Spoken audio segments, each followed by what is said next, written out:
So am I gonna do the intro because we never? I thought so. I thought you had your. I thought you were all prepared. Okay, and no, you had, no, like, I'm not that as prepared as I was last week. So welcome to the show. This week's show we are calling. What are we calling it? Deviant Witches Unscripted. Because this is kind of the show where we're just gonna go to whatever topic comes up. Just go with it. We are also going to do the Q&A. Michael, did you open up the Q&A box? I did open up the Q&A box. Okay, It's right we here. have the Q&A box, and those are for questions only. Please no running commentary because it gets really distracting, and just for questions. Oh, And she gets distracted really easily. I get so distracted very easily. Not even a joke. We are still looking for some topic ideas for next week.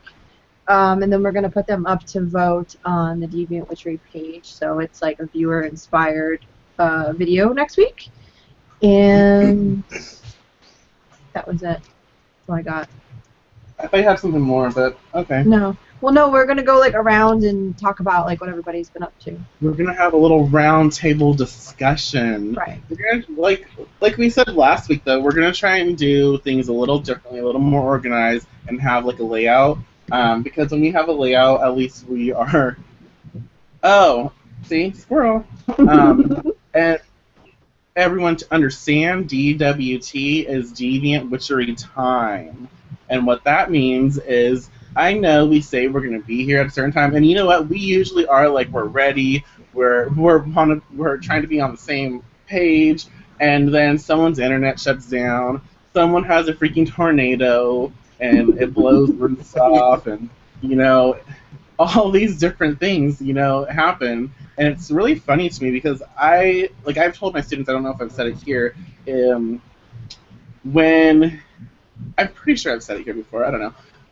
When you have a group of people who are aligned and trying to create something really positive or create change in anything, you have things that come in and kind of try to deter you and kind of like throw blocks at you. So that's why I laugh, and I don't really stay irritated when someone's internet goes out or when it freezes. I do get irritated, but I try not to stay irritated because I know that means it's a good sign. It means that we are making an impact. We are doing something, and I don't know, it just makes me laugh at times. So we are going to try to have like a nice layout for all of y'all, and part of that is discussing, keeping you involved, not just with our lives as a unit, but kind of like our little side projects or whatever else that we're going into. And since I'm talking, I might as well talk about myself because it seems like I'm really good at that. So lately, I have been crazy, like extremely crazy. Yes, I've been creating a lot of different products for my personal site, which has been going over really good. This is my lust dust that I have recently made, and actually with a lot. Where is it? This at one point was full. At one point, and it smells wonderful.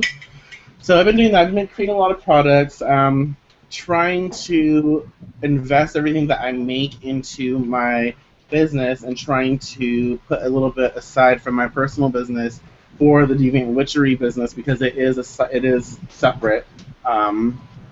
Just because I want to create better for everyone. I want to take care of everyone. I want everyone to have a good experience when they come here. So, and that leads me into the Patreon website and the project where you guys can, donate and you guys can win a lot of stuff because we've had a lot of people ask for donations, and so that you can do, and we'll link you to that later on. And I know that a lot of people have been. I haven't seen it. I've seen a few, but a lot of people have had some very choice words about us or about certain people here, like begging or asking for money, and I thought we were very clear in the video that we did. There is no way in hell that we are begging for anything. I don't beg. I don't need to. And that really irritates me. We are simply doing what we were asked to do. We were simply honoring how people were coming to us and asking if there was some way they can be a part of something, without really having to purchase like products, because maybe they just wanted to do a couple dollars here. And so that's why that was done, but we made sure to do it in a way where we give back. And we will continuously give back. It's not about just us. Like this project, this group is not just about us. It's about all of us. And that's kind of what I thought that most people would actually comprehend. So yeah, there's that. Ooh, and I also got this damn thing. This is fucking heavy. I'm not even joking. My grandma bought this for me. She blackmailed me though. Like, oh, I bought it for you. I was gonna give her money, and I was like, oh, here you go. She's like, no, you don't have to pay me, but you have to play marbles. Oh wow. I was like, she's like, oh dear, this is what blackmail is. I was like, oh honey, grandma, I know. So I learned the art of blackmailing from my grams. Imagine that. So I have that, and I don't know. I feel like I was gonna say something. I don't remember. Anyways, next. Pass it on.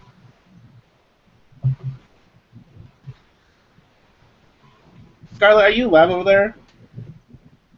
Yes. Oh, tell us about, because you have some interesting things going on. Tell us a little bit about Miss Scarlett's Cauldron, as well as that big-ass sign you got today. Well, for Scarlet's Cauldron, I am in the process, well, it's on its way. Nimbus here and Michael have decided to be my guinea pigs for something. It's a product that I have already made and that I have in my shop, but I decided to make it in a different kind of way. Instead of ointments, oil. So those two guys will be getting that soon because it was sent out today. And it's the Tonight We Ride flying ointment. And I wanted to put it or make it as an oil because I think that the beeswax blocks everything from working right away. Because the beeswax is so thick, so it kind of holds back all the herbs that are in there. Even though it works, and you know Michael and Nimbus have had great results with it, I wanted to see how they would like it in oil form. And if all goes well, that'll be available in the shop as well. I have 2 new sets in my shop. One is Love Thyself, and it's for people who have a problem with self-love, and you know you can't truly love other people until you love yourself. And that's what that one is for. And the other one, the name was brought up by the client that bought the kit itself, and it's called Amp the Sexy. And it's not entirely what you would probably think it is, as in like attracting people in a sexual manner. It is to bring back your sex appeal to yourself so you feel sexy and attractive in your own skin. And it does have a little hint of other stuff in it so that it could very well be used to attract other people. But the main focus on that one is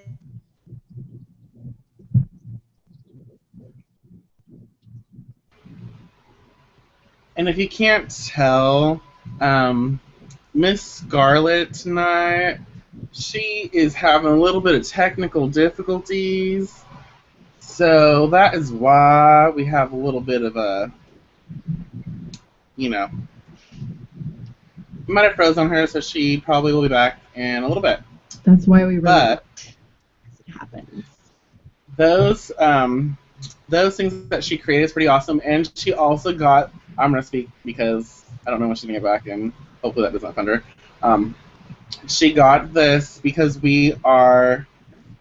I don't know what you want to say. We do Young Living essential oils, and we love them. We really do. They're freaking awesome. And yes, we make money from people who purchase from us. We make money from people who buy, the premium starter kits. So that's not even. I have no issues talking about that because it's just the truth, and there's no point in beating around a bush. But she just got this sign because she lives in a small community. So she got a sign for her truck, and it kind of advertises her Young Living business. So yeah. Mr. River. Yes. What's up? What has been going on in your life?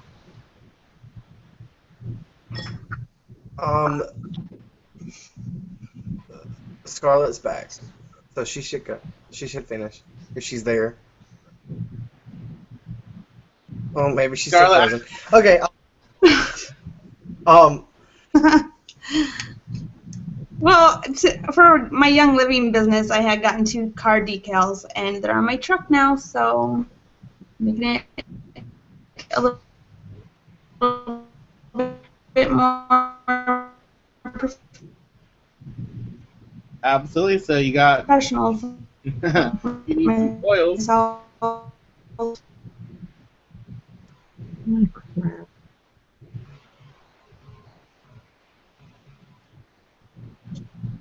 So if you need oils or oils, really perfect. Oils. Some oils. If you do need oils, you gotta look us up because we will hook you up. Right. And Mr. River. Okay. This week has been super cool to me. I am officially licensed by the state of where I live to sell insurance, which is what I wanted to do, which is odd because I think I had a conversation with Michael months ago. I actually was asking for some advice on I don't exactly know the branch of magic that it would be, but it was kind of like a road opener and an employment spell at the same time. But anyway, so that was actually my goal. So I have achieved it officially. So says Tuesday, and I am going to print out my license soon. So I'm excited about that. But that's all mundane and shit. But it's still awesome because I'm super proud of myself because it took me fucking forever, it feels like. So now it's done, and I'm about to start a new job because of that, so it's all good in the Nimbus neighborhood over here. And that's about it. I don't know. I don't think anything else super exciting happened. So, Blythe, what's happened in your... I finally got her to calm down. If you watched last week's video, you saw this little thing climbing up behind me towards the end. We got this kitten about 2 weeks ago, and she was actually a stray. She followed one of my coworkers' kids home, and she was asking to see if anybody had a home for her because she was in really good condition. What she thinks happened is that the people had kittens and then just put the kittens just outside when they got to be too big, which is really messed up. If you're going to do that, at least bring them to a shelter so people can bring them home. So we took her in, and her name was Mittens Mittens the Rainbow Princess. The kids want to name her Mittens and the Rainbow and Princess. We finally agreed on Silver, so that is her name now, and she's just a pet. She's not a familiar. That's a whole other topic. We could do another show. She's just a pet, and she is trying to get used to her. My 6-year-old loves her to death, but he thinks that she's a stuffed animal and tries to cuddle her a little too much. So we're working on that. On the page, I just started on Friday doing one card oracle readings on the Deviant Witchery page, and I'm going to start doing those Monday, Wednesday, and Friday is my goal. And then they will probably go up early in the morning. I did like a little bit of a poll. People said that they preferred the daily card readings instead of like the pick a card, where you put down 3 cards down and then like they would pick one and then later you say what they're about. So that is what I'm going to be doing on the page. I wanted to talk about this book. Now this is not a subject I had really brought up with any of these guys, so they might look at me a little funny when I talk about this, but got this book from the library called Roman Mythology. There's actually not a lot of Roman mythology in it from reading it. But one of the things that I thought was really interesting was the way that they saw their gods in the very beginning. Like the Romans literally, I don't know if I can find the quote, but they literally worshipped rocks and wood. They didn't have statuary in the beginning. They had like a rock. And one of the things that I thought was really interesting was there's a terminus, I think I'm pronouncing that properly, and it like marked the property line between 2 neighbors, and it was a rock, and once a year the 2 neighbors would come together and they would do a sacrifice of a pig or a lamb, and they brought other offerings and stuff. And what this would do is it would keep harmony within the 2 households. It would also protect the property from any like thieves. So I'm like, oh, that's like an old school like witch bottle, and because they did it once a year on the same day. So I thought that was pretty cool that the 2 neighbors would get together to like protect the property line and protect the property. But another one of the things that I read, so the Romans saw their gods as like almighty, like they could just shake their head and then everything was done the way that they wanted it to be done. They were all powerful beings, but then they started making like statues of their gods, and I thought that it was interesting. I'm going to read a little bit of it. So those who first made images of the gods for the nations both removed fear from their states and added error. The Roman ceased to fear his gods because representation of them in the round bred familiarity, which in his turn bred contempt. Roman discipline based on religious sanctions was eroded. Error was added because the numen, which was like the thought form, was capable of spiritual development, whereas a statue was not. So the reason why I'm bringing this up is because I thought it was very interesting that when we started making statues, or at least when the Romans started making statues, it kind of, they saw them as more human, so they didn't give them as much respect, is how I read the passage.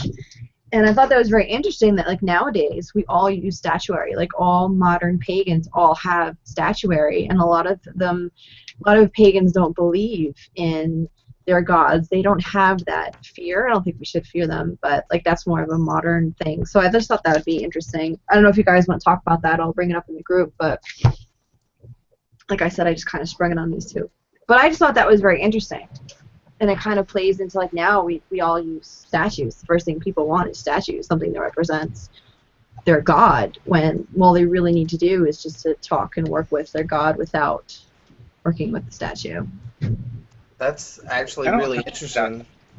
Like, yeah, I don't use statuary in my practice. Like, with Selu, I use corn. I've said that before, obviously. There is no good statuary of Selu. I would have to create one myself or get like someone to render if I wanted one, which I know people that could, but I feel like when I have like a statuary of something, it creates a focal point, and I understand the reasoning behind that, but at the same time, the other spirits that I work with also don't have statuary that I have, because I don't have any, except for I do have one statue of Aoyusi, of Little Deer, but I had it like way before I ever had a relationship with Little Deer. So and he's like a little tiny deer. which is awesome. But I do understand the when you do make a spirit like a god into a more human form, I could see how it would make them more human and more easily non-revered. I have like expensive tastes, and if I want a statue, it's gonna be like fucking expensive. So I just haven't invested. I've never had, like, there are statues that I appreciate and I think they're pretty awesome, but I've never had like this call to, get one, because I feel like once you do that, it kind of changes. Like, I feel that a lot of people who, not everyone, but there are people who work with statues who, it's a limiting thing. It limits their connection. I'm not going to say it's for everyone, but I've known people who, like, they are working with this specific deity, and they're not really working with the deity, they're working with the statue, if that makes sense. Like, the way they talk, the way they express things, they're working with, like, the energy that was being, like, put into the statue. They were really not, like, having this direct divine communication. And yes, I will say that because listening to my friends, listening to the people who I'm basing this on, that's kind of how their experience was. That's how the things that they express, that's how it was created. And you can hear my huskies barking in the background. But I do find it interesting that, yeah, when that does happen too, like if it's a statue form, then people will start to treat it honestly with a little bit of disrespect, because you know how many lazy ass people are there that are not going to clean their statuary, they're not going to clean and people don't clean their altar, they just don't have that respect that they should have. Not everyone. There's people who are really good at keeping that up. There are a lot of people who don't really see the connection, and they'll just let it get dust, and they'll be dumbasses. See, in the very beginning, the ancient Romans were animists. Everything had a spirit. They had a spirit of every freaking thing, every gateway, every door, every crossroad, every road, like everything. Spirit of place, spirit of the home, completely everything. Which is one of the reasons why I've been getting more into the research, because it's my own ancestry, and also because this is something I need to be doing. So it's interesting how it's kind of panning out for me. But what had happened was they actually got their statuary from the Greeks. So they started creating statues when they started getting more contact with the Greeks. Now, like what I said before, like there's no Roman myths. There's like no. I was looking for like stories. I hear stories about all the Greek gods and Hercules, and they did all this stuff. Blah, blah. There's not really any specifically about the Romans, and I think it's because, like I said, it was the rocks and wood. That was their gods, and that's what they did. They weren't really humanistic until they got more connected with the Greek, and then their religion became Greco-Roman, which is why it's very people think it's the same thing. So at some point it became the same thing or similar, but before that it was a completely different thing. So I thought that was very interesting. I'm not even halfway through the book, and I've already taken like pages of notes from it because I thought it was very interesting. You can't run into the Romans without running into the Greeks. The Romans have a very long history. So. Well, I mean, right, and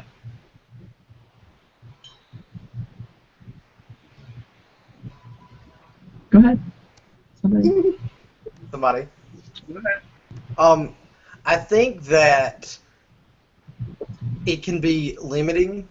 Statuary and religion can be limiting, but I also see the modern influence that well, now you said the Greeks actually brought the statuary to the Romans, but how the Romans kind of created an entire art form from, and it merged into other religions. You look at the current Catholic statuary and how beautiful that is, and the statuary of the saints. All of that came from the Romans. Right. So it's kind. I mean, yes. For a witch, I think statuary, or for a religious person, statuary may be limiting. But at the same time, it is beautiful and it is an art form. So, I do like it. I'm glad that the Romans did it because it is beautiful, and it's not like if you get a statue and you work with it, it's not like automatically limiting. It can be limiting. Like, it enables people to be limited, but it doesn't have to be that way, because I know a lot of people who do work with statuary, and limit is not something that I would place on them. And not to take away from this discussion, but there is also something that we were going to like throw out there today. We were going to do, there's this like community tag shit going on YouTube. And don't think I'm like being offensive if I said shit about it. I'm not even like disrespecting it. I'm just saying that's how I talk. So I have to do that because, you know. Also, if you have any questions for us, you can pop them in the question and answer box too. Questions, not comments. Absolutely. As we're doing this. So. Yes. So we're gonna tackle this like it was 77 questions community witch tag or something, and then there was another like I believe there were like 9 questions. Thank you for doing that. 9, or is it 8? I don't know. And that was like the Witchin tag. That was. But yeah, we're gonna try to answer some of these questions. So. I'm not going to read all these damn questions, so someone else is going to have to look at this and play. But I will start. I have to find out where they are. I have to find them. Oh, I'll post it here. So the first question, part of the 77. Oh my god, damn, 77 questions. There's so many questions. I think you the posted first it one is, do you use runes as a written language? No. I don't use runes at all, so no. I mean, They are a language, but no, I don't use them. No. I would love to learn runes, and I have recently connected with someone. Her name's Tammy, and her man is like really good. So Tammy, I might be looking for you. But yeah, I know. So, question 2, do you feel you have natural gifts, such as premonitions, hearing spirits, yada yada yada, and if so, do you think this is what led you to this path? Oh, you're asking us? I'm asking everyone, so... Okay, fine. So, I'll answer that question. Yes, I do have natural gifts, skills, whatever you want to call them. Gift does not mean that you're better than anyone else. It just means, hey, you got something, and if you don't do anything with it, it's all bullshit. So yes, I do. I don't feel it. I know it. I do have that. No, I don't think I would say that specifically is what led me to this path. I was born this way. And from a very young age, I connected with spirit. I connected with certain things. So it was my experience that way that led me to where I am today. So I can't say that it was, necessarily anything specific about my my gifts or skills that led me here. It was more so the spirits and the experiences I had with them. Oh no. And then there were 2. All right. Okay. So as far as that question, yeah, I do feel that I have natural gifts, but I don't think that for me they really came out until after I started exploring more of my spirituality. I do feel like in the beginning when I was younger, I was blocking myself from them. So it wasn't really until I was more open up to this path and different things that I was able to open myself up to those types of things. Okay, I'm gonna combine 3 and 4 because basically there was no it could have been like 1. So what deity do you work with, if any, and why? And then have you always worked with the same deity? Okay. I haven't worked. Actually, it's been a while since I've done any. Actually, well, now that you're back, Nevis, do you want to answer the question about do you have any natural gifts and feel is that what led you to this path? Yes, and yes. I mean, in part way, I guess. I do feel that I have natural gifts that I have, that I was born with. I can remember being a kid and being able to do things or hear things or see things or um, other things that other people couldn't see, or I would be in the house and I would say, well, Mom, Dad's about to call you, and then the phone would ring and it would be my dad. So yes, I do, and I think that being born gifted, you try to find a reason why you're gifted, and that's what led me to the path, because I wasn't born into a family of witches, so I didn't know what I was, and that's kind of what led me here. Okay. And so the next, two questions are basically, what deity do you work with, if any, and why? And have you always worked with the same deity? I was going to start answering that when you came back. So, the deity I've worked the most with has been Hecate, and actually, since I've been getting more into familiar spirits and stuff, she's kind of taken a step back a little bit. It's not something I did; it's just she took a step back because she knows that this stuff is important to me for me to do right now. She's there. Have I always just worked with her? No. Freya came to me a couple years ago for time, about 6 months or so I did work with her. I have a deep respect for her as well. Our time has been passed, and, that's it. Other deities I have not worked with. I know of some. If they don't come to me, I'd like them to come to me and tell me that they need me to work with them, or they have something to give to me, or I have something to give to them. I don't usually go out seeking deities. That's not the way that I do things for myself.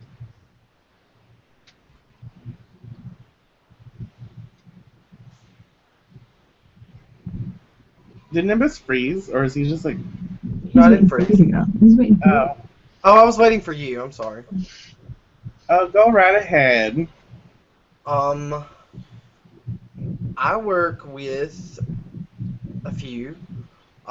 Some of them have absolutely no relation to each other. Some of them do. I have not always worked with a few of them. Salo has always kind of been there for me. I don't know the point, and I do not know the time in my practice where Salo came, and I honest to God, don't know where she came from, and I don't remember when she came. It was like in my memory bank, it's like a big old blur of nothing but her. So it's hard for me to pinpoint like exactly when. Oyusi came with her. The Great Spirit. I was born into a family that revered the Great Spirit, so he's always been there. Or it's always been there, I guess. Hecate is rather new for me. For Blythe, she has kind of stepped just to the back a little bit. To me, she is flooding me, and that is weird for me because Hecate and me, and if you know me, I've always said, well, Hecate don't like me, or me and Hecate don't get along. I touched her very, very early, and I don't think I was ready for that, and that is why it never, our relationship did not come. Now it's almost, I'm like, watching out whether like she's here or not. I don't want to offend the great and mighty Hecate, because that is, if you knew my relationship with her, she's gonna get that. But yeah, so Hecate would probably be the newest real relationship, and the scariest, and the most confusing, and one of the most powerful. Stalu is the opposite of that. She is very low key, and Hecate is anything but low key. So it's interesting. That But is that's interesting because you did not talk about that. I did not know that. I That's have mentioned it like You I've mentioned subtly it mentioned it. a while back. A while back you Yeah. mentioned it. Yeah. This is recent. When I tell you recent, like in A the last while 2 weeks. back. It's very subtle. The last 2 weeks it's been like crazy at my house, but and I was gonna talk to you after the show during DWT, but I was gonna mention it before, but we kind of jumped into it. I was afraid that this was gonna be asked. We can still talk about that. Yeah, I didn't know. We'll have to discuss this a little more. Yeah. That's Michael? fascinating. So, yes, dear. I obviously, since the age of 10, consciously have worked with Hecate. She's been there for everything. So I've expressed some of the stuff that we've done together in previous shows, so I don't really need to go into detail because it's long-ass questions. So I've worked with her. There was a point in my life where I discussed before where it's very heavy, very dark, like literally a very dark place, and I worked with the Morrigan, and she actually came to me. I expressed that before too in a show. So I worked with the Morrigan and Osiris. That was pretty fun. Respect them. They are not deities that I actually work with every day, but I have worked with them. I have a very interesting connection with Dionysus. It's like a love-hate relationship. Dionysus, hey. There's a very a love-hate relationship there. And that is something that I would say, that is a deity that I would say I work regularly with, is Dionysus, Hecate, and Poseidon. Poseidon, I have worked with a lot. I don't talk about my work with Poseidon at all. I don't know why. I was going to ask you about that because I remember our work with him before Dionysus, and then you stopped talking about it. That was years ago. It has been a long time. It's very interesting. I just stopped talking. So those deities I have worked with, and some of them I work with more often. But I work with a lot of spirits. But as far as deity goes as well, I work with the devil, or the king of fairy, and the queen of fairy. Those are some interesting energies that I work with constantly. So yes, I work with them, and I don't change the deities that I work with up. Obviously, it sounds good, but this is years and years and years. But I don't change them up. If they come to me, if I get a message where I need to, build a relationship with another deity, then I will. But I'm not like, oh, I need love, so I'm going to go work with this deity, or I need this. I don't do that. Very, very few actual deities that I have worked with for a long period of time. Anyways. Oh, and I have worked with Selu.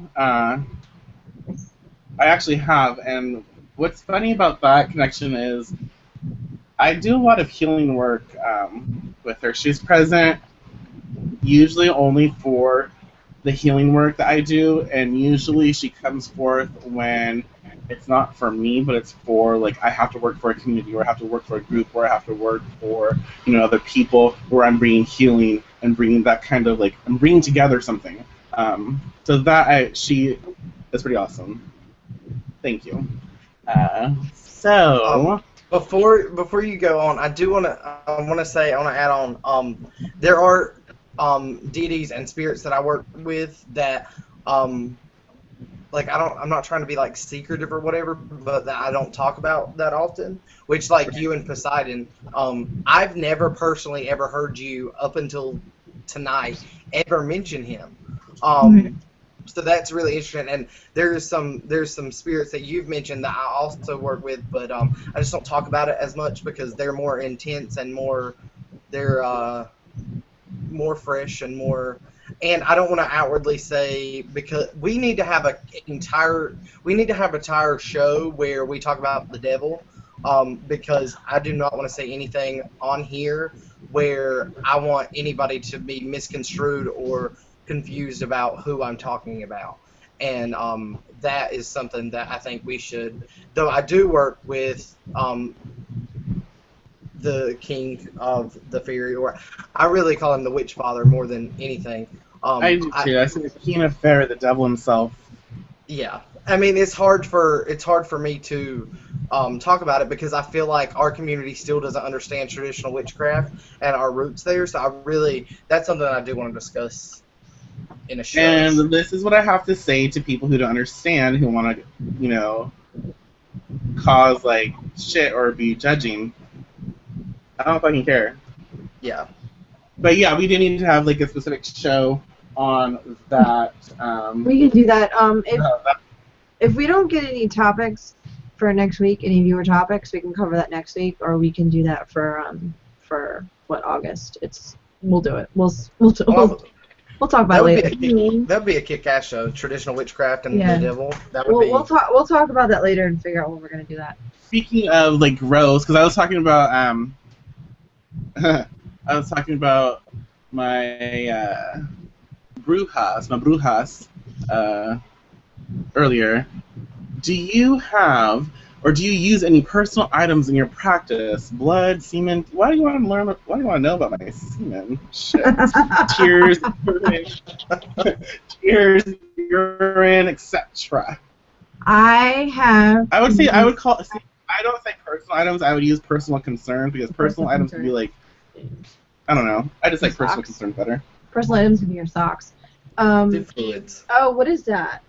There's a flying bug. You use your socks to. No, there's a flying bug, and okay, I think it's a beetle or a stink bug. As long as it's not something that can sting me, I'm okay with it. Maybe the cat will get it. But anyway. Well, you expose yourself. No, I use blood for my protection stuff, and I have used blood for offerings, and I'll take a diabetic testing kit and prick my finger and use a drop or two. I don't like bust open a vein or anything. And I've used hair. I've used hair for poppets and stuff for protection and healing poppets.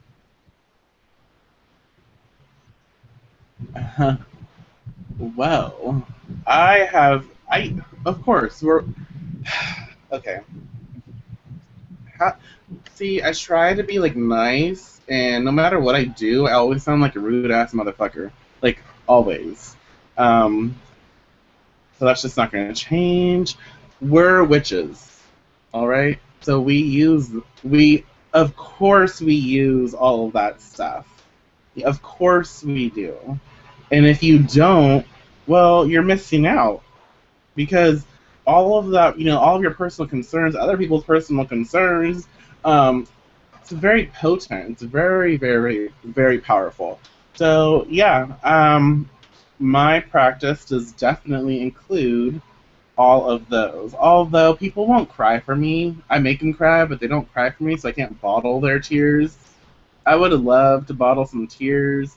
Just doesn't happen often. But my own, I'll use. I don't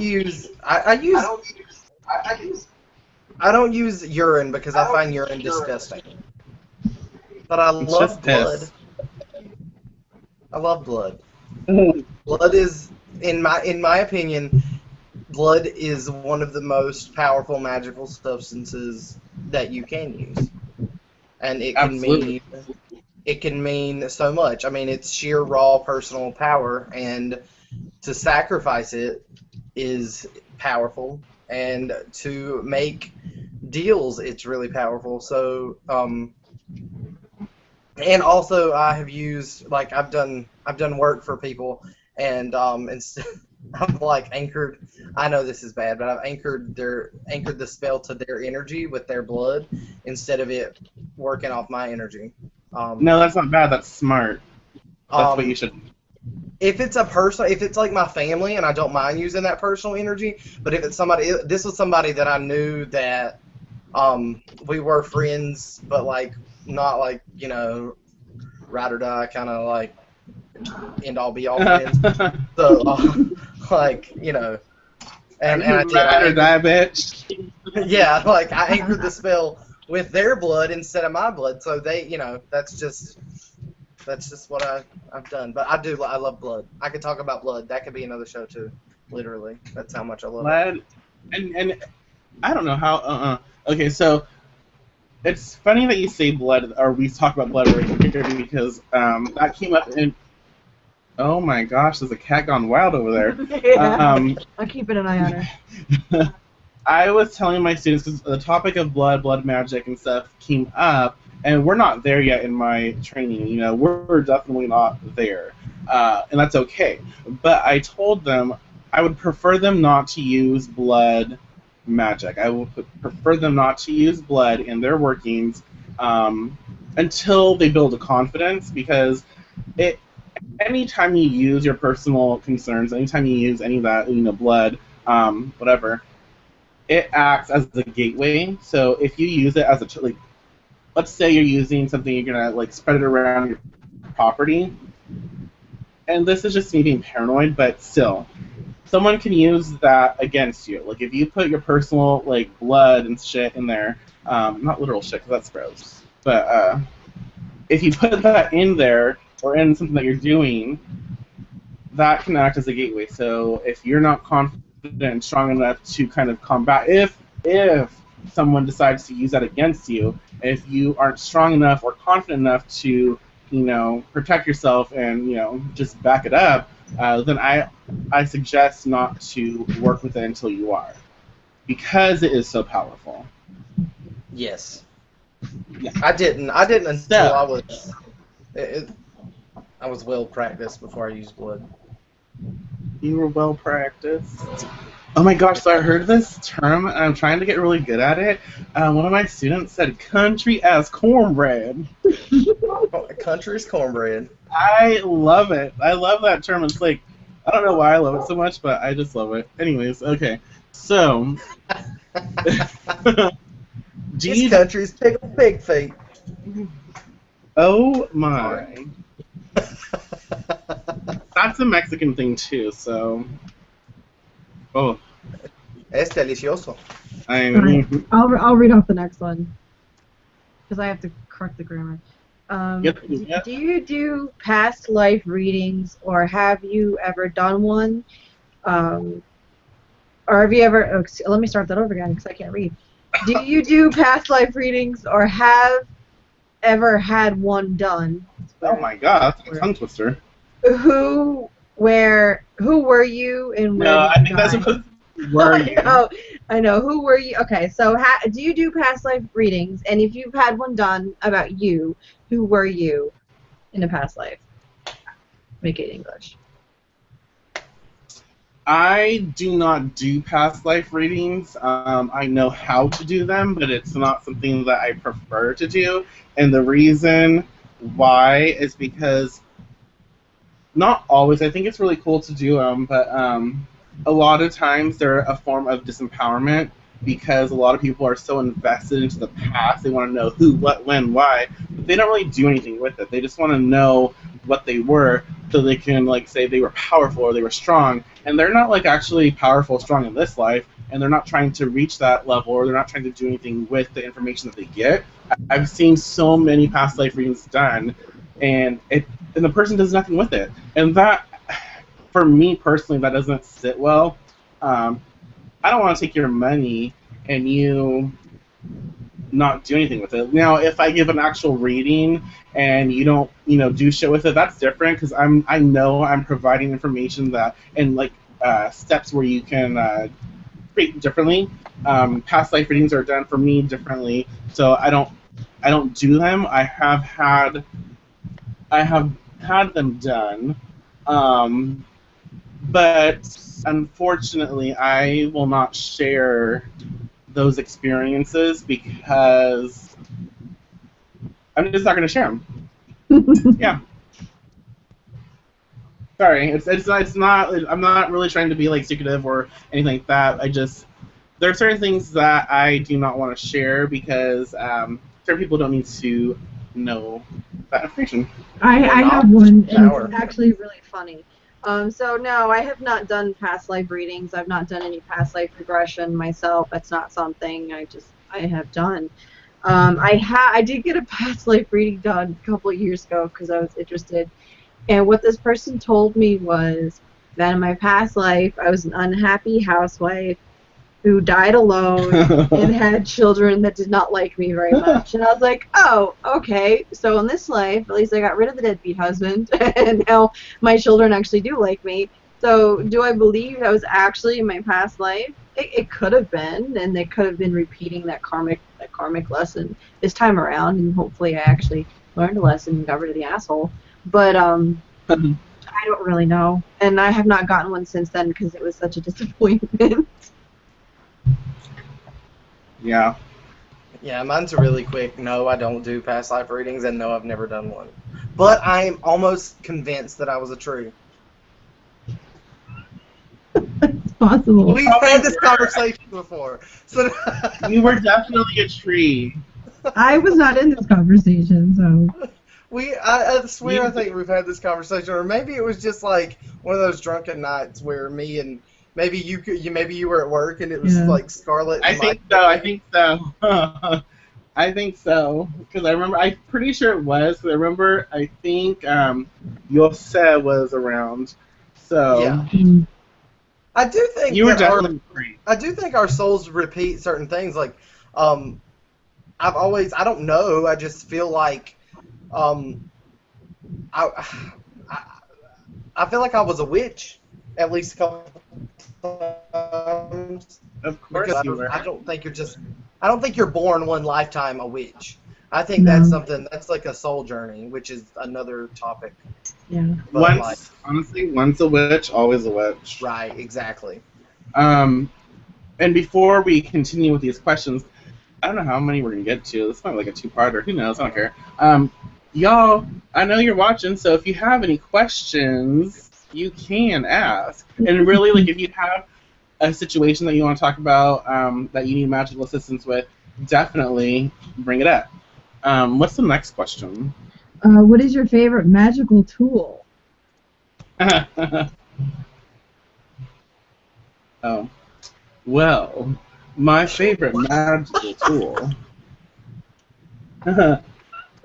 Shut up. You don't know what I'm going to Is it bad that I went penis when you laughed? No, because I did the same thing. Well, I kind of went penis too. Like, I mean, it's kind of like even this. Like, really, everything's phallic. Everything is phallic. That's wonderful. No, my favorite magical tool besides the obvious. Yourself. My favorite magical tool. I don't know. I don't really have one. I don't. Because, like, herbs and. I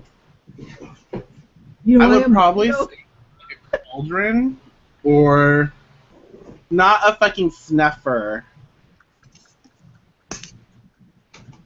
Whose favorite tool is a snuffer? Light? Dang. That's like rude.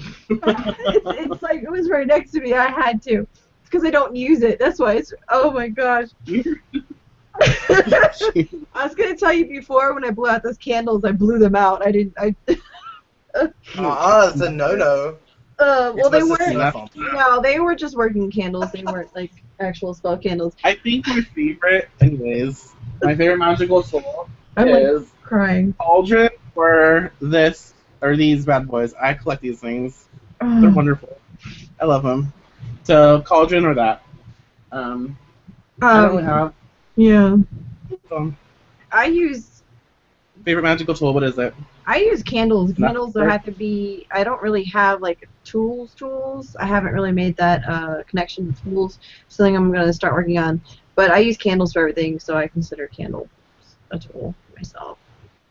That's a Bam tool. Bam, what's your favorite magical tool? My snake root? Snake root.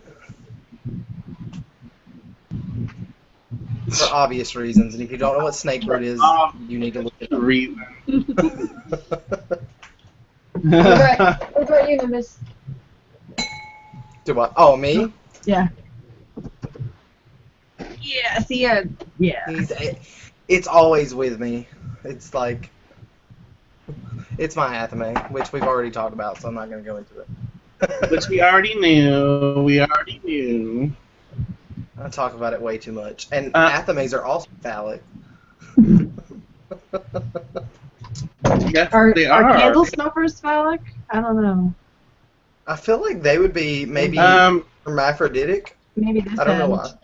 Okay, that's enough. Yeah. All right, So, the next question witchy is, perverts. what is a song or type of music that gets you into a witchy mood? I'm assuming for spell work. Everything.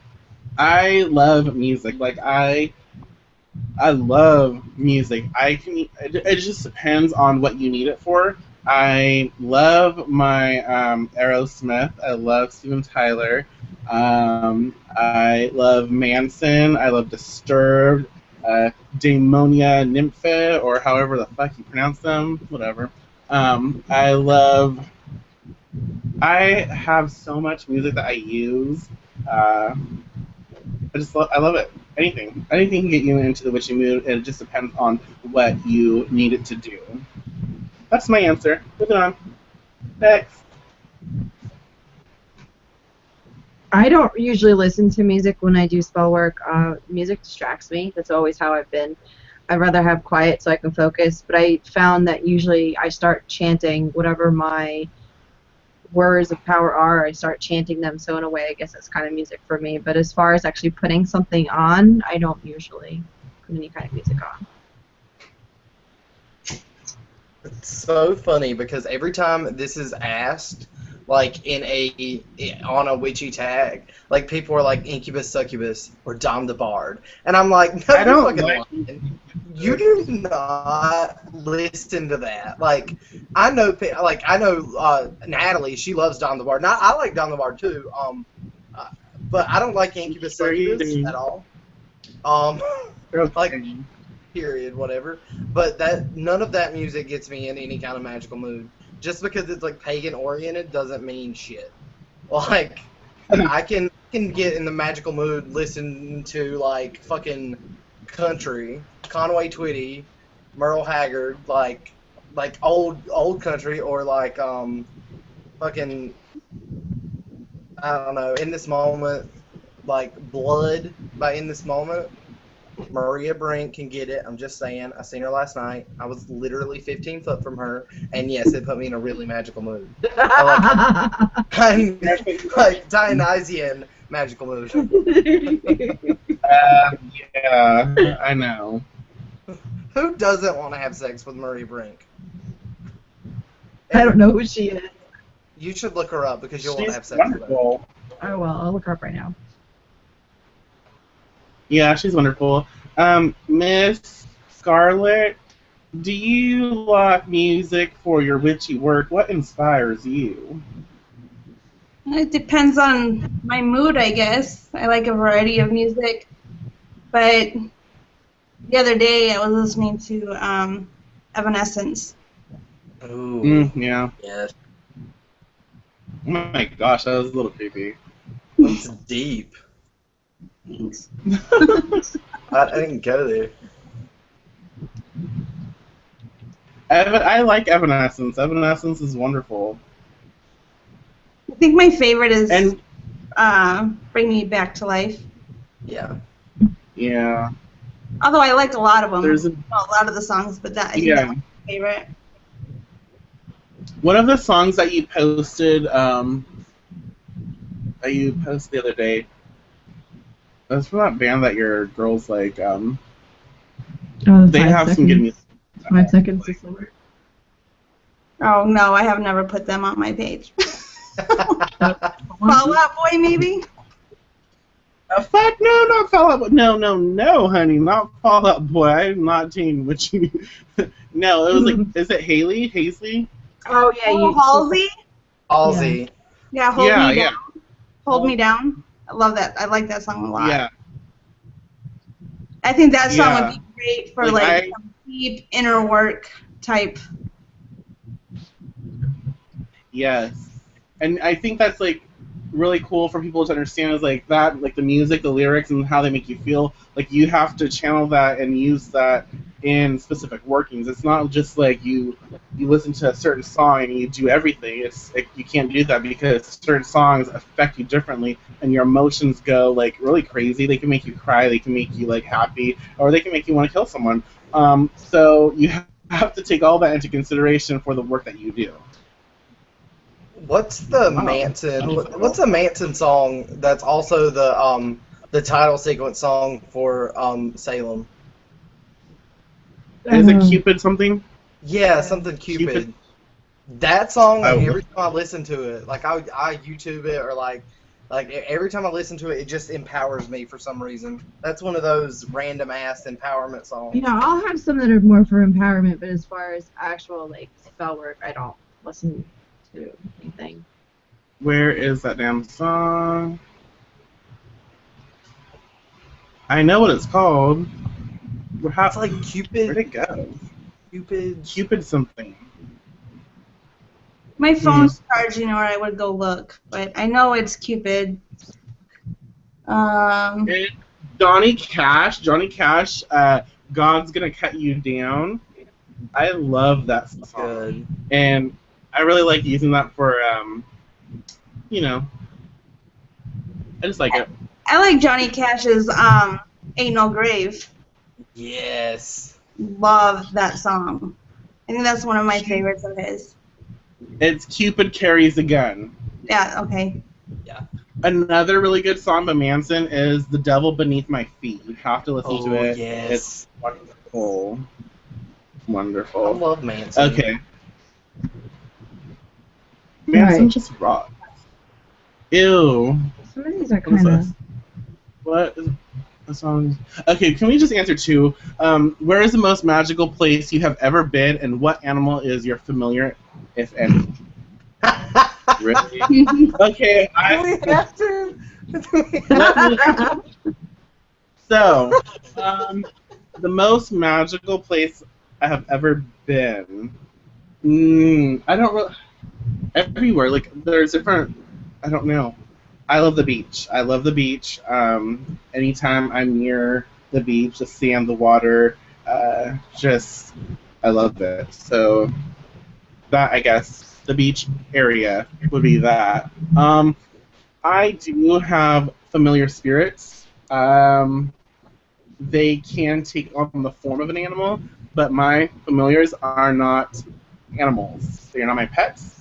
They are not, no, they're not. And that's a whole other story. That goes into the traditional witchcraft life. That can go in that video. Yeah, remember that. yes, we will, yes. Yeah, Blythe, our organizer, Yeah. note She's our that. scribe. She's like, I have the worst handwriting in the world, but I can post it in our private group, no problem. So I'll take that. the most magical place you've been, and do you have any animals that are your familiars? Scarlett. No, animals are not my familiars. I work with spirits, not animals. No, I don't. Magical place I've ever been.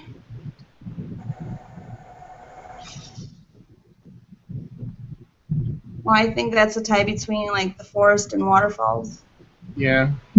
So, and when I went to North Carolina last year. Oh my gosh. we're in North Carolina last year. Mhm. She was, and it was beautiful. And I didn't even Where know was that? it was the western side of North Carolina, Pisgah Forest. God. Who? Pisgah Forest. Oh my God, that's in literally. I could be there in like 3 or 4 hours. Everyone should go to Pisgah We're not Forest. far from Tennessee. We're only like 40 minutes or 40 miles from Tennessee. Like I was super jealous. Like when I'm like not trying to take over, but when I saw pictures, I was like, oh, Yeah. it is super. I fell in love. Like, not even joking. It's so peaceful there, and like you can feel the energy in everything. That is the water, from the waterfalls and the creeks to the mountains and the forest. You can feel everything. It's that weird, untouched energy too. It is. That you know you haven't been touched by humans, like that collective where the devil lives, like that. Yeah. And they had an abundance of hemlock trees. I was like, ah. But yeah, I think that's my favorite place, as in state. But I mean, around here, it's definitely like the woods, the forest. That's my thing. Is the forest.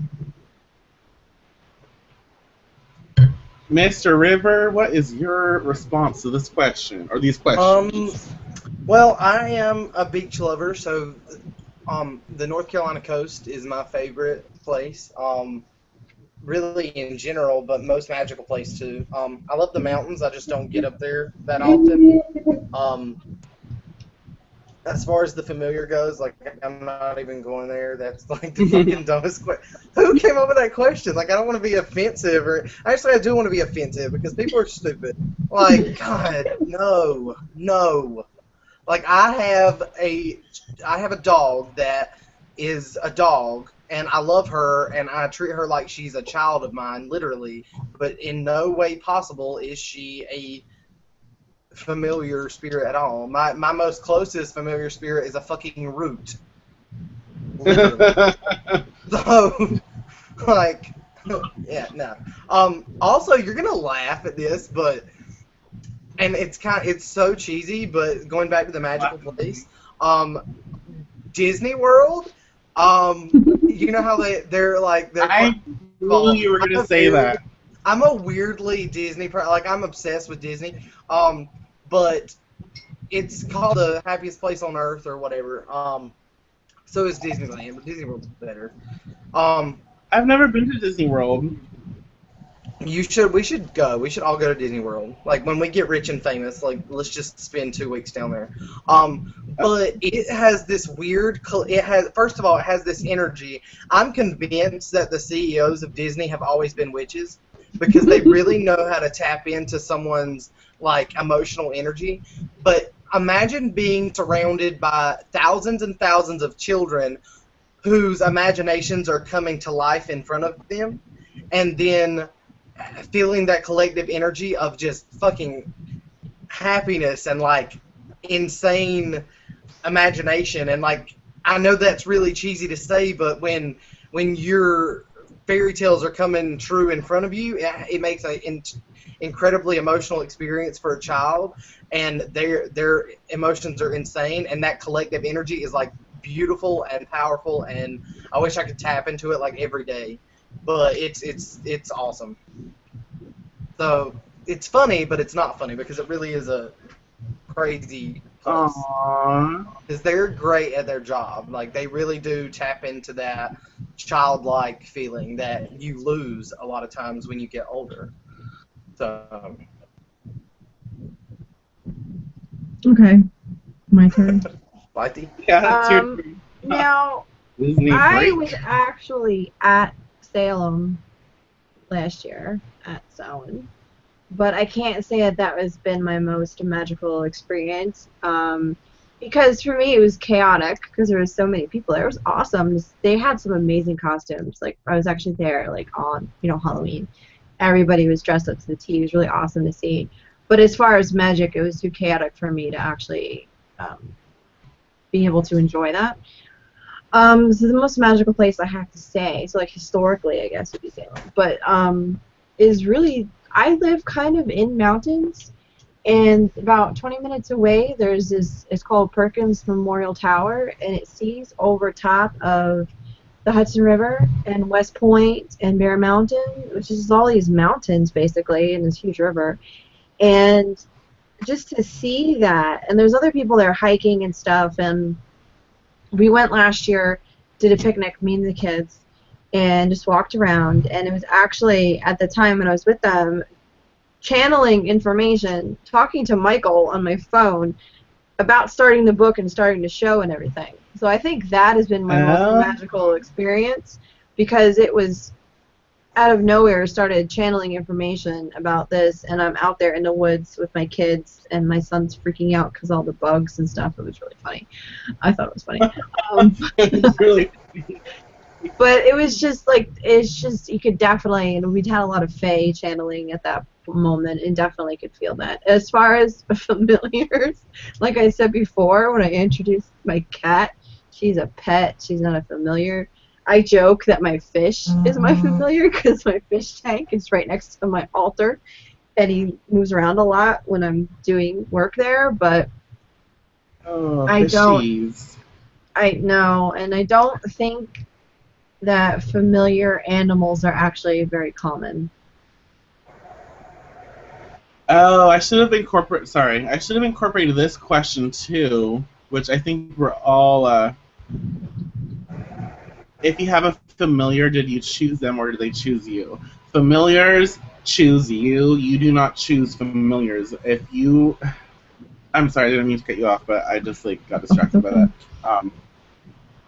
Familiars choose their witch. A witch does not choose their familiar. If you're working with familiar spirits, it's familiar spirits, whatever. You can't hey Fluffy, you're an amazing cat, even though you're a fucking asshole and you throw shit and you drink the altar water. I'm gonna make you my familiar. You can't do that. A familiar is a familiar. A familiar spirit will come to you. You don't choose that. I don't believe so anyways. I mean, maybe y'all think differently, but I believe that, especially with something like this, a familiar spirit, it chooses you. Yes, you can go forth and maybe kind of call it out, but it is something that chooses you. I agree with that. Shit. I think a familiar animal is not always a damn cat. Right. Yeah. It could be a turtle, honey. Exactly. and I think people also need to understand is when it is an animal, if it really is an animal, it is something more than an animal. It's not just because it's your dog and you get along with it and it's always. And this is another thing that really irritates me. It's not just because your pet likes to be in the room when you're doing your work. That does not mean that pet is your familiar. It means that your pet likes to be in the same space as you. Now, if that pet, if that energy, if that spirit decides to help you, that is different. And a familiar, when it's an animal, in animal form, it provides assistance to your working. Okay, that is something that are drawn to the vibration too, because animals work on a little bit different level than we do. So I think once we start doing magical work, maybe they're drawn to the vibration of the work, but not necessarily assisting in the work. There is a difference. They could be attracted to what you're doing, but that doesn't mean they're actually helping you. Right. It's like when you if you're on the street and you see something that looks pretty cool, you're looking at it, and then you realize it's something that's not really positive. You don't go to help it. You just walk away. You know, it's oh, you're attracted to that situation. You're oh, that's neat, but then you walk away. You're not helping a situation. When a spirit or a familiar, when it is meant to help you, to do your bidding, to work with you. If it does not, I just like the necklace. I don't want to break another one. If it doesn't work with you, if you are not working with it, if it does not provide assistance, it's not a familiar, honey. Not a familiar. And I just want everyone to take a step back and realize that we're not living in the Sabrina the Teenage Witch universe. Because I think that some people think we are, and we just snap out of it. Come on. But Step out. But you know, Reality. Salem was super cute, and Salem was like an asshole. Salem Saberhagen. I'll always remember that. He caused a lot of trouble too. He did. He did, and that was perfect. He was That's why evil. that's why he was a cat. Yeah, that's why he got turned into a cat. The witch's cat. Exactly. I think people think that we're living in Hollywood. No. No, we're not. I wish that I could point my finger and make shit happen and appear, but it just doesn't happen all the time. Granted, it has. All the time. It happens sometimes. It happens sometimes, but I want like sparks to come out of my finger and like turn my best friend into a pineapple. Like, but it doesn't happen. That would be wonderful. I can turn Answer a more people questions. into I hate that pineapples. question. I know. People really need to understand familiars. So, what in the craft are you best at?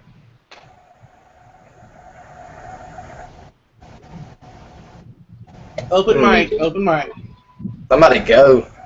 Well, they give examples: tarot, spells, ritual, etc. For me, spell work is probably my best thing because all of my spells come to fruition, which they all should anyway. But all of my spells come to fruition, and pretty quick too. Okay, so let's combine this. So, what in the craft are you best at, and what in the craft would you say you're weaker at? So Why would I tell everybody my weaknesses? That's kind of fucking stupid. Yeah, they can use it against you. Why would you just announce that? Absolutely. Meditation. Got my smart bitches up here. Meditation is my weak point. That's all I'm gonna say. I have a hard time meditating and getting to that kind of space. But as far as that's it. Your strengths, Scarlett. I What are you guess best at? spell work, doing workings, not just for myself but for clients. That's one of the most things that I do for my clients is spell work. And those clients keep coming back, so obviously I'm doing a good job. And my weakness is none of your goddamn business. And Mr. River, what would you say you are best at in the craft? I am best at Southern Charm. Yeah, you are. And I make people like me that have no idea who the fuck I am. You never made me like you. I like how he called it Southern Charm and not manipulation. Exactly. Honestly, that's a weird talent of mine. But I think it's just the accent. There's a lot of power in the accent. There is. And my weakness, I don't have a weakness as far as anyone's concerned. That sounds like a challenge. We're all perfect. Well, y'all all know our weaknesses. We're inside each other's heads all the time, so That's it's true. easy. It's easy to go. Yeah, but there. we're not gonna tell everybody else. Yeah. Well, Y'all know what I need to work I think- on, but I don't understand. I don't know. I don't want to sound like, a Pisces that is, full of themselves. My, I don't know what I'm best at. I enjoy doing a lot of things, and I am fairly good. I'm pretty good at all of it, so let's just say that.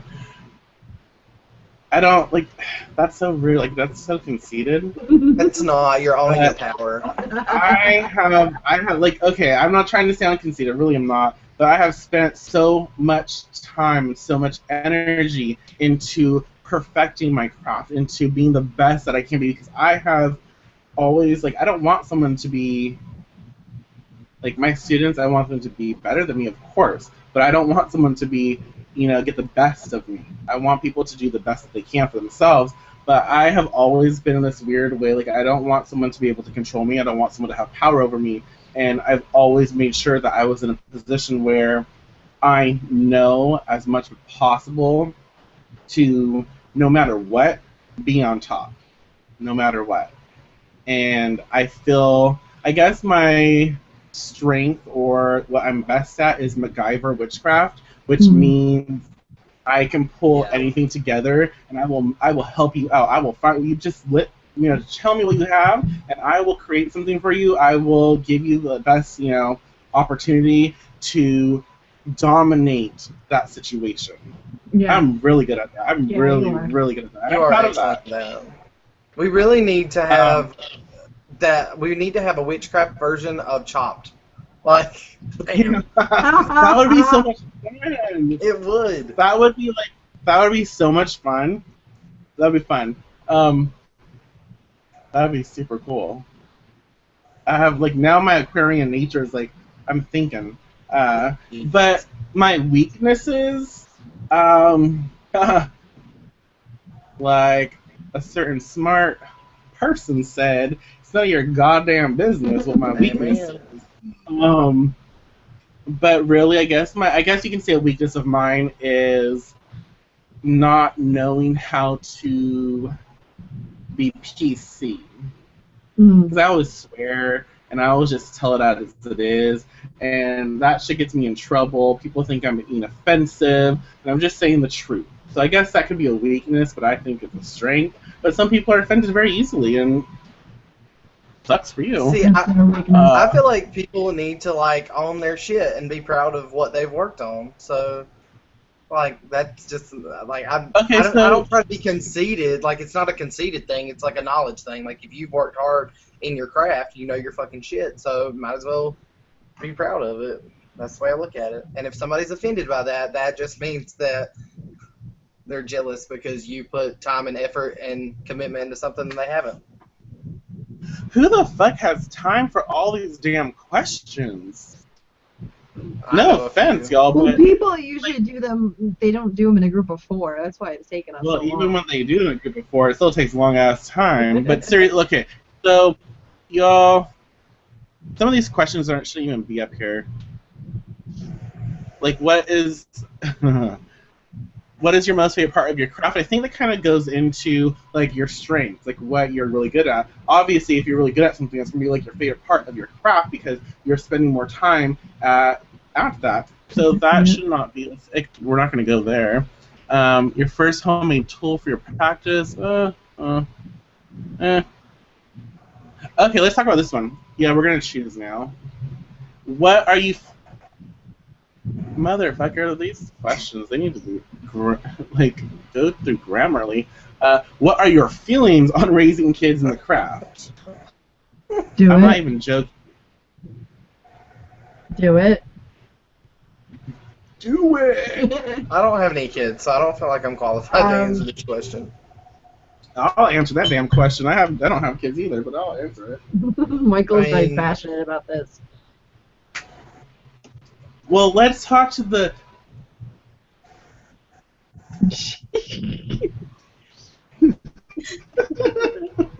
Okay.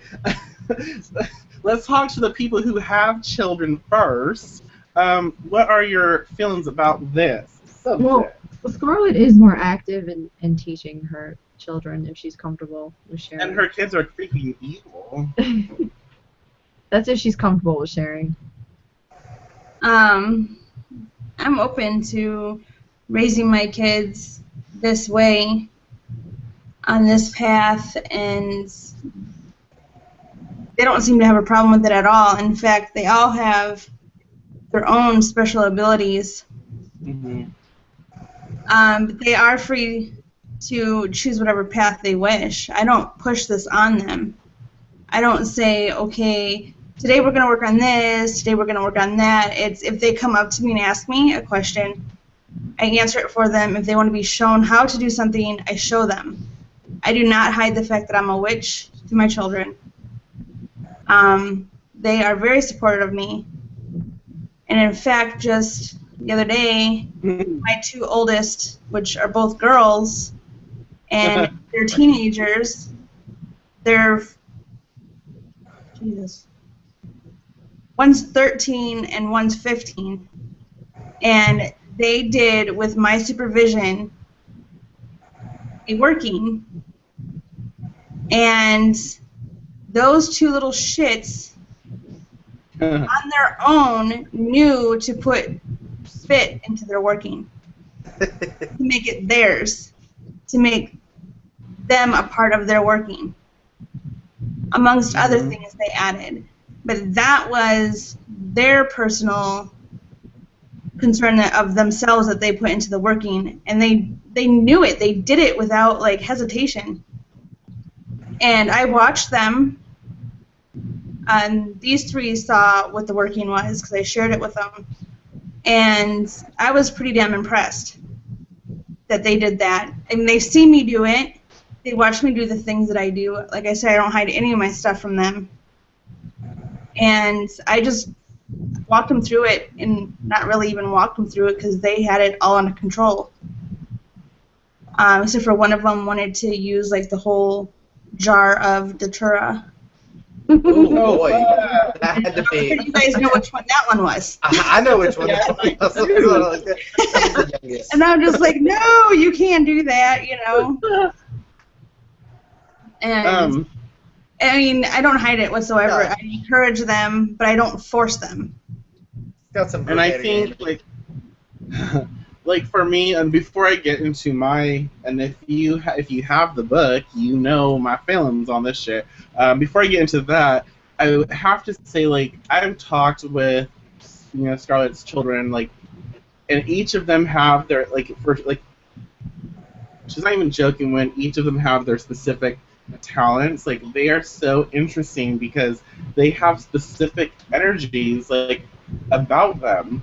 And I don't really see that often. Like, I really don't. You know, everyone has their own personality, but these little beauties have their own, like, specific powers, and it's very fascinating to watch because their personalities are so different. And I feel like my Batman is like almost like a combination of the other two. It's very fascinating to watch, and I'm like excited for them because they do have that natural ability, and they have like a really good person to teach them. And I think that is very important when you have children, to not hide it from them. And that really bugs me because there's so many people out there who hide it from their kids and who don't talk to their children about it. It's like, what is your child going to grow up thinking? You know? You hid this from them, so it's like it's a secret and it's something to be ashamed of. And so they're gonna grow up thinking that this is bad because you're keeping it from them. I feel like, and I hate that people, and I do hate it, and I don't care if people get pissed off about it, but I hate that people think that they have to make sure that their children have every goddamn religion in the house. Like, they have to know about Christianity, they have to know about freaking whatever.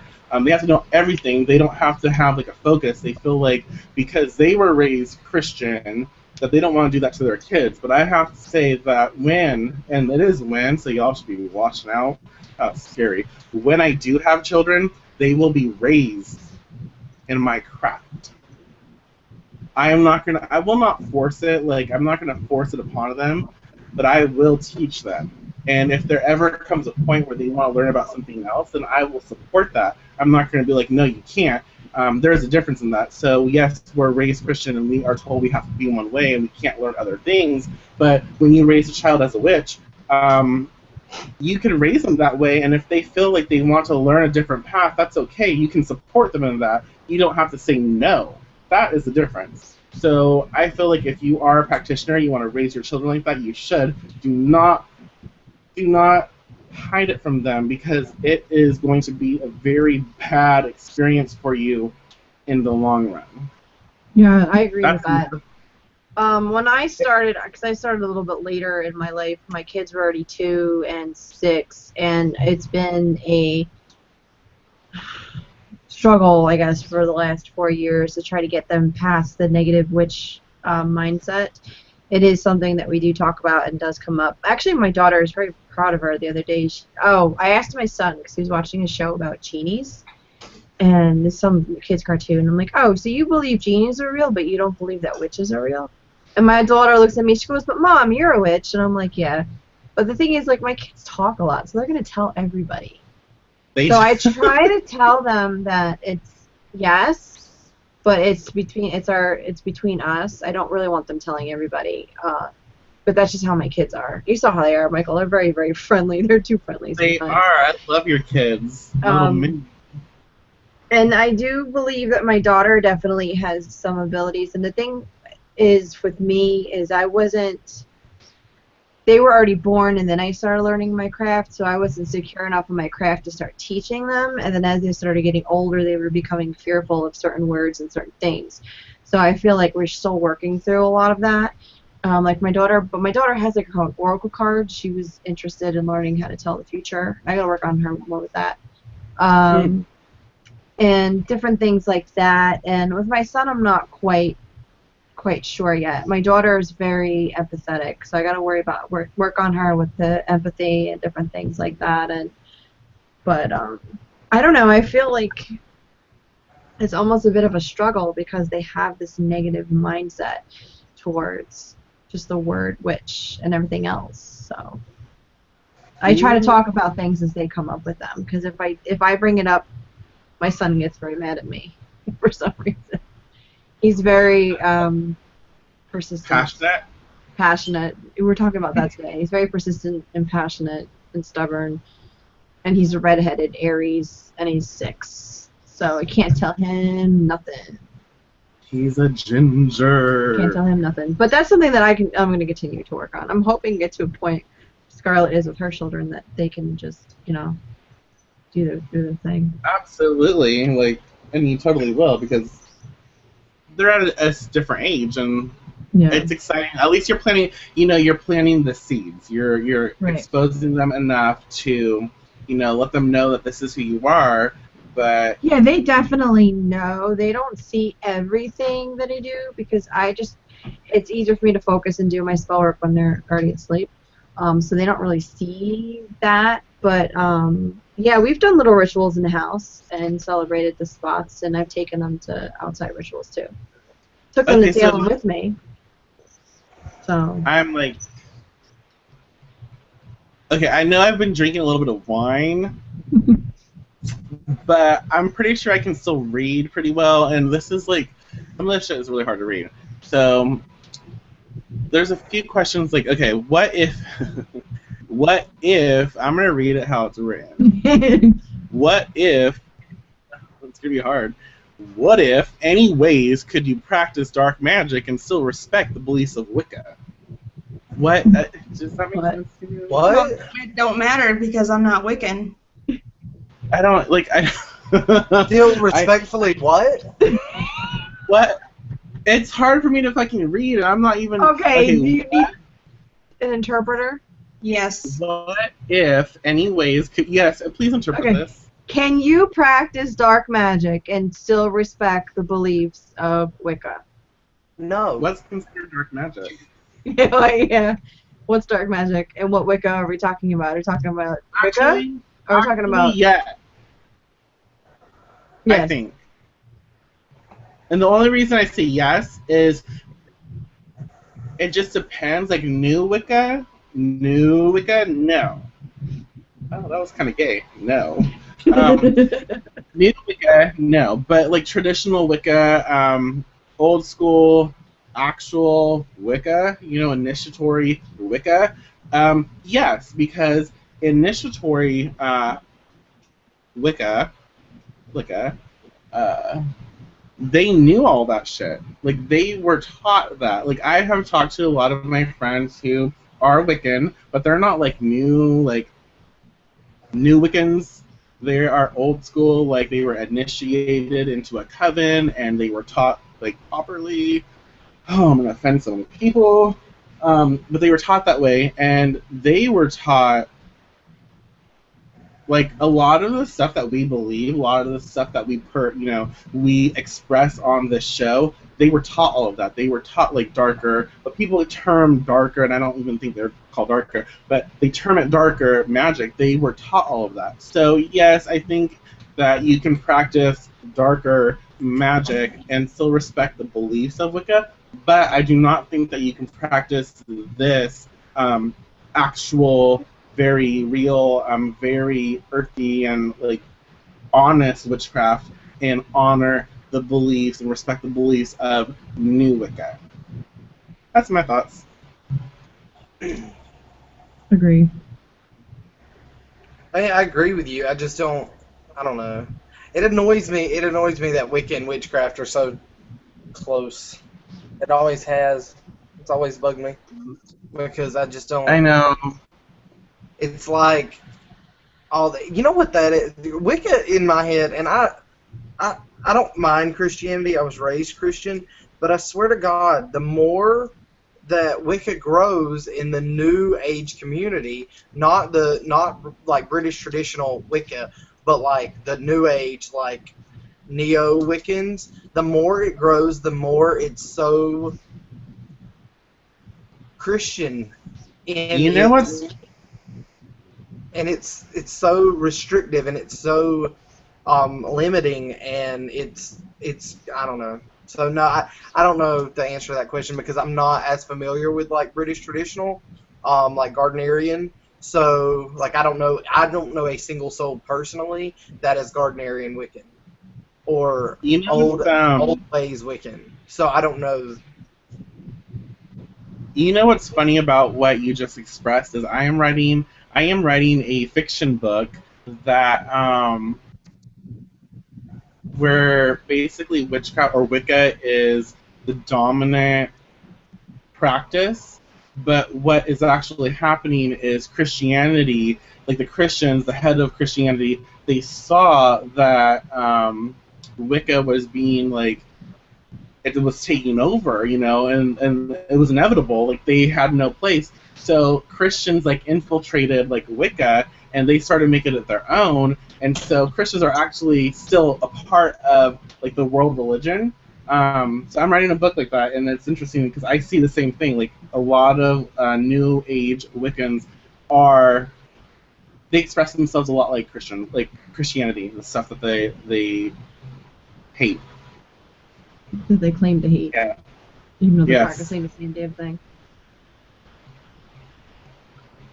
There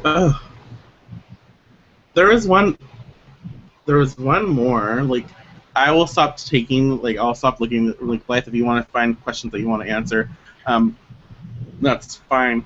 But there was one that I wanted to address.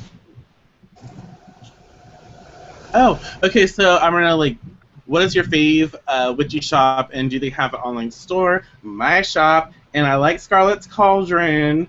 Scarlet's Cauldron, scarletscauldron.com. Wonderful, amazing stuff. And Blythe Spirit, she has readings and oracle readings that she does. We'll post those in links. And I like Elisa.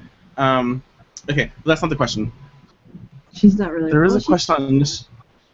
I wanted to ask this. Do you have any witches in your family? I don't have any witches that are alive. I do believe that I probably had some in the past. I do believe that being a witch is in the blood in a way where it could be, we talked earlier a little bit about the past life, your soul direction or whatever was that Michael called it, I don't remember. And I do believe it is passed through us genetically, but for me, I think it's a little farther back than I care to admit, or that I know, rather. I think it's already ancestors that have been passed on and are with me now. But as far as alive, no. So anybody else have any witches in their family? Hunter.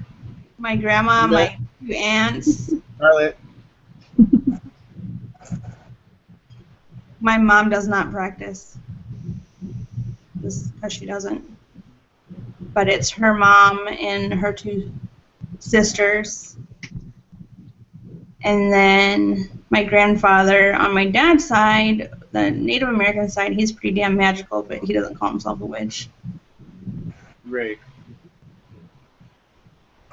It's not known as witchcraft around here, but which a lot of times it's not. But do I think it's definitely in my bloodline? But as far as I know, I'm the first generation to embrace the word witch. I have a diviner, my aunt, who I have an aunt and uncle that were really like grandparents to me growing up. so I call them as if they were grandparents. And my aunt is a diviner. She can tell if you're like it's weird. It's weirdly uncanny. She can tell you how many children you're gonna have, and in like what sex they're gonna be, and in what order they're going to fall. Ooh. Which is really, and she's like never been wrong. It's freaky, spooky shit. She's just really good at it. She's done it since she was young, and that's just kind of her craft. Her husband was what we call around here a talker, and he could talk warts away. Which around here we have a lot of talkers. That's kind of like the old backwoods, like Appalachian kind of derivative. In the Appalachians, you would call them like a granny witch or a water witch, things like that. But here, where I live in my part, they're just called talkers. And having a talker directly in the family, though my blood grandfather was not, his brother was a talker, so it is definitely in the blood. But as far as like a self-proclaimed witch, no, I do not. I'm like the first. This cat is attacking her shadow. She's too stupid to be a familiar. Okay, You should have named her Peter Pan. Sorry.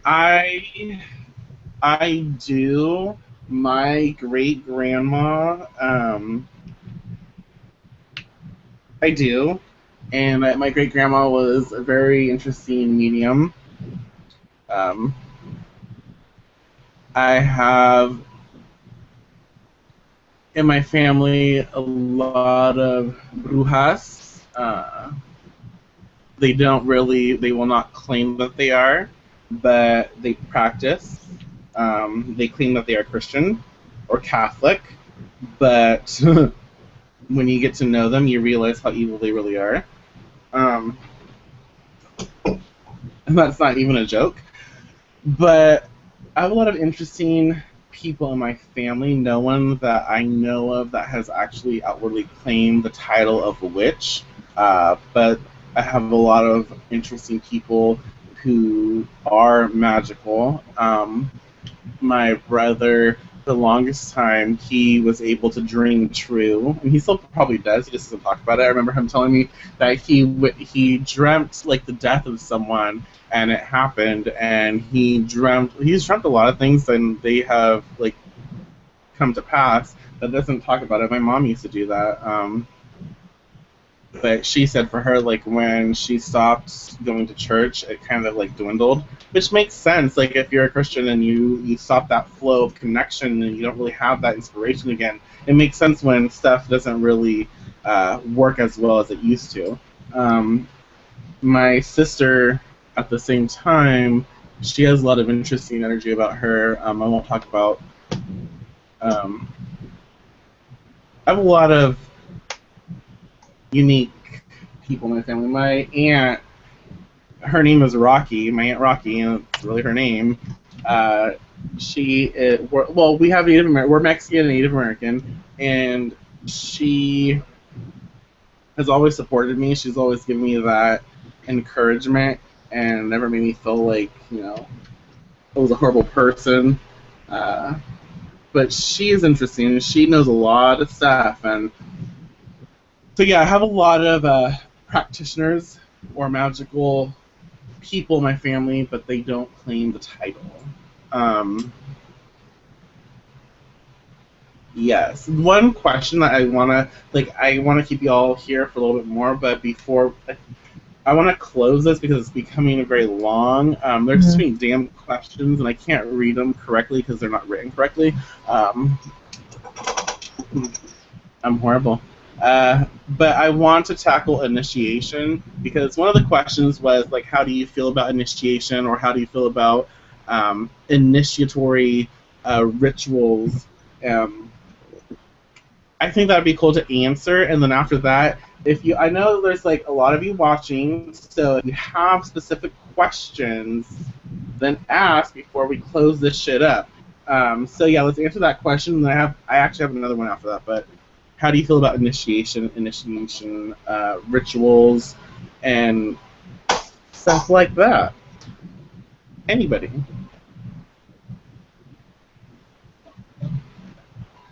I think initiations are important to specific religions. Initiations are necessary in specific religions and traditions. I hear myself echoing. I don't know if you guys can hear that. I think as far as an initiation, it is a way of figure out how to word this properly. It's crap. Initiations are very important in some certain religions because it is a way of giving them a clear path to the spirits that they work with. Like I think more specifically like the ATRs. You have like voodoo and Santeria and stuff like that. They say that you need to be initiated in order for the spirits to even see you. I don't know too much about it because it's not something I follow. And then I know that there are certain mysteries that are revealed to you as you are initiated. I think it is important also as a spiritual thing for yourself. Let's say like the Wiccan initiations, or I know like fairy tradition and stuff like that. I do believe it is kind of like a spiritual awakening when you're around with those people that are supportive of you spiritually. That's how I feel about them anyway. I don't think you need to be initiated to be a witch. I do feel there are some specific things where you do need to be initiated in order to participate and do certain things. And Miss Scarlett, how do you feel about this topic? Well, I agree with Blythe on the majority of everything that she said. I know that, like with Haitian voodoo, you do need to be initiated, for that particular reason, for certain spirits to see you. Right. And some people get that confused with, voodoo in, like, New Orleans. But, those two types of voodoo are spelled completely different, and they have completely different ideas of practice and all that good stuff. For Wiccans, I mean, if you want to do, like, the traditional Wicca, like from a long time ago, and do it the proper way, I guess you could say, which will probably piss a lot of people off. I'm offended. And if you want to do it the proper way and the traditional way, then yes, I believe that you should be initiated. Instead of doing the newer stuff, and you're just like, oh, I woke up today and decided I was going to be Wiccan. As far as just being a straight up witch, no, I don't think no initiation. Because, I mean, if we really got down to it, especially with traditional witchcraft, your initiation is your ancestors that were witches before you. So, yeah, that's my thought on initiation. And Mr. River, how do you feel about initiation and witchcraft initiatory practices? What are your thoughts? My thoughts are pretty much y'all's thoughts on that. I feel the same way. I feel like it does annoy me when I know some people that consider themselves like santeros, and then they're not initiated into Santeria, and that bugs me for some reason. That bugs me too. That bugs me too. You just bugged me. It just annoys me. Like, don't consider yourself something if you haven't earned that title, and those are such spiritual, such spirit-driven. I cannot imagine you getting good results considering yourself something that you've not been initiated into. I feel like if I were a spirit and I was connected to that path, I would be offended by someone who hadn't put in the work. So that's how I feel. Absolutely. I feel the same way. it does offend me when I think initiation is important. I think initiation is necessary, but I don't think it is how everyone perceives it. Every witch will go through their own initiation. The spirits, the deities, the devil, the queen, you will go through initiations. So there is not a witch that I know has not gone through a specific type of initiation. So I believe that they are very vital to our practice, just not necessarily how most people perceive it to be. But it really bugs me when there is a certain practice that requires initiation and people say that they are of that practice or that's what they do when they really can't because they're not initiated. And it's not a negative thing, y'all. It's there's passing of power. There is opening of different aspects of the witch self. There's different things that are necessary in those initiations that are so vital to that practice that you really shouldn't say that you're practicing something that you're not, because and it's dangerous. Like, I would not practice Haitian voodoo because I'm not initiated, and I would not want to disrespect those spirits, and I would not want to disrespect the people who have invested and who have done what is necessary to be a part of that. There's so many things that are wrong with saying that you are practicing something that requires initiation. It's like very disrespectful, not just the people who have invested, but to I want to read that book. See, I have this book, and I have not read it yet. I have not. I'll be honest, I have not read it. And I also have a book on Santeria, because the practices themselves actually interest me. But I'm not going to go around and say that I practice voodoo, Haitian voodoo, because I don't. I want to learn, and I know this book is not going to have everything, because there's a lot of things that you need to learn when you're initiated, or you learn as you go through the different processes. I want to read that. You can. I'll send it to you because I haven't even read it yet.